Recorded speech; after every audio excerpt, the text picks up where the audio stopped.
check out this divine connection I just made between two parts of scripture. It just blew my mind. First of all, we have Jesus in the Garden of Gethsemane. He's about to face the cross, and he takes Peter, James, and John into the garden with him. And he tells them, I want you guys to keep watch with me. I'm going to go over there and pray, but I want you to stay and keep watch.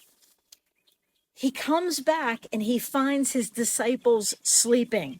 And the first time that happened, he says to them, could you not watch with me for 1 hour? Watch and pray so that you will not enter into temptation. The spirit is willing, but the flesh is weak. In the Garden of Gethsemane, he's about to head to the cross. He says, can't you guys just stay awake and keep watch with me for just 1 hour?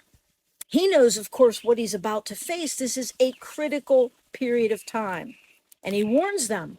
He says, you're going to have to fight to stay awake. Your flesh is going to want to just fall asleep.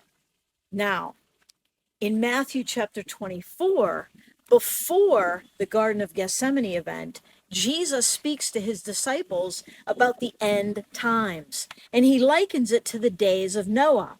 He talks about how the people in Noah's day were caught off guard. Then he says to his disciples in verse 42, stay awake, for you do not know on what day your Lord is coming.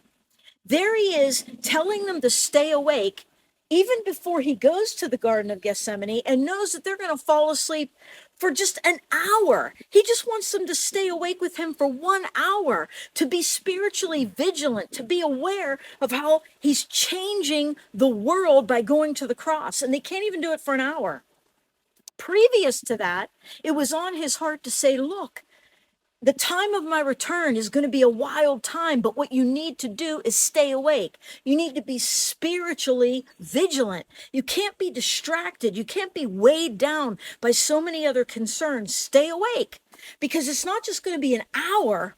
It's not just going to be days. It's not just going to be months. It's not just going to be years. It's already been 2 millennia.